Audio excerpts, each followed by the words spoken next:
Il redonne vie aux oubliés de l'histoire après les travailleurs indochinois en France et les pieds noirs restés vivre en Algérie. Le journaliste et historien Pierre Dôme signe une nouvelle enquête historique, cette fois sur les harkis, intitulée Le dernier tabou.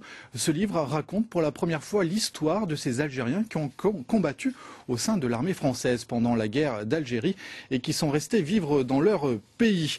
Pierre Dôme, bonjour. Bonjour. Alors votre livre déconstruit plusieurs idées reçues, notamment que tous les harkis n'ont pas fui en France ou ont été tués après cette guerre d'Algérie.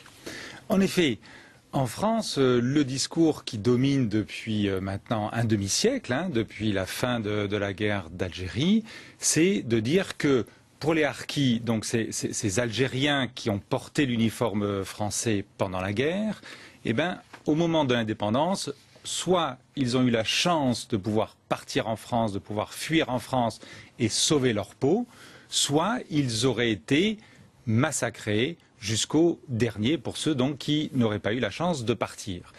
Or, ça ne correspond pas à la réalité historique et depuis 3 ans, je suis allé très souvent en Algérie retrouver donc des vieux messieurs qui, il y a plus de 50 ans, ont porté l'uniforme français. Une soixantaine de témoignages dans votre livre. Ça a été facile d'acquérir leur confiance? Alors, ça a été en effet tout un premier pas à faire, puisque ces hommes-là n'ont jamais parlé de leur vie, de leur passé. Naturellement, quand on restait en Algérie et qu'on avait porté l'uniforme français, il n'était pas question de le clamer sur tous les toits. Pourquoi ce silence? C'est quand même une situation très très particulière. Ces hommes donc se sont retrouvés du côté des Français, non pas du tout comme on le raconte aussi en France, par patriotisme français, par soi-disant amour du drapeau tricolore. Ça, c'est vraiment faux de penser cela. Ces hommes étaient écrasés par la misère, ils venaient du monde paysan, après 130 années d'oppression coloniale.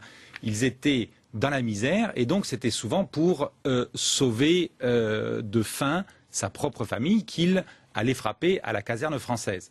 Mais ensuite, en 62, naturellement, quand ils sont retournés dans leur village, ils ont dû faire profil bas. Alors il y a eu des violences, il y a eu des assassinats. Le nombre de harkis, de supplétifs tués en 62 reste la grande inconnue, mais en tous les cas, ce n'est pas du tout les chiffres faramineux, exagérés qui circulent en France. Et en tous les cas, et c'est ce que je révèle dans mon livre, l'immense majorité des harkis est restée vivre en Algérie sans y être assassinée. Et comment le nouvel État algérien a traité ces harkis restés vivre en Algérie?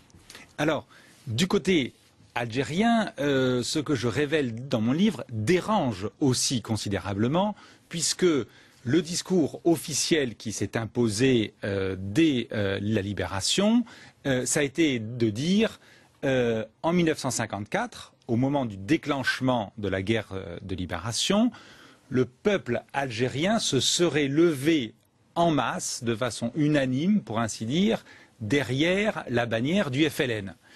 À part une poignée de harkis, donc, mais qui, par définition, aurait été extrêmement minoritaire. Et pourquoi 50 ans après, cette chape est toujours là, ce silence est toujours là? Pourquoi ce ressentiment aussi?